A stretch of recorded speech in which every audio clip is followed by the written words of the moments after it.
উসমান গনির জামানায় 11 রাকাত তারাবি হতো। নবী বলেছেন আলাইকুম বিসুন্নতি ওয়া সুন্নতি খুলফায়ে রাশিদিন আল মাহদিয়িন, আমার সুন্নাত আমার খলিফাদের সুন্নাত আঁকড়ে ধরে রাখো। উমর ফারুক যদি 11 রাকাত হুকুম করতেন, আলীর জামানায় 11 রাকাত হতো।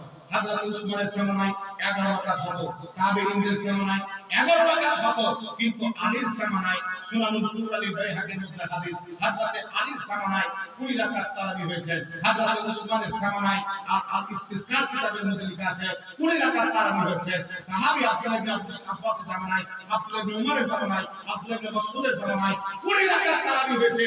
এই জন্য যে হযরতে উমর ফারুক 20 রাকাত তারাবির হুকুম করেছে। জোরে বলেন সুবহানাল্লাহ। মুসলমান ইমাম গাজ্জালী রাহমাতুল্লাহ আলাইহি আহিয়া উলুমুদ্দিন কিতাবের মধ্যে লিখেছেন 20 রাকাত তারাবির নামাজ হচ্ছে সুন্নতে মুআক্কাদা।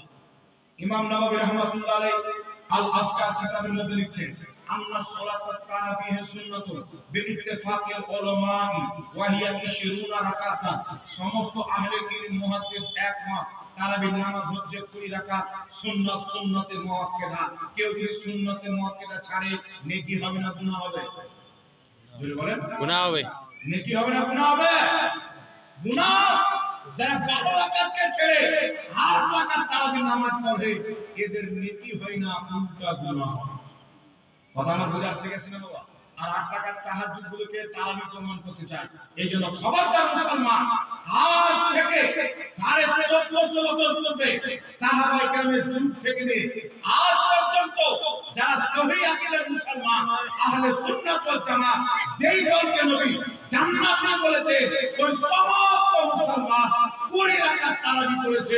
কিয়ামত পর্যন্ত 20 রাকাত তারাবি করবে। যারা বলে সুবহানাল্লাহ।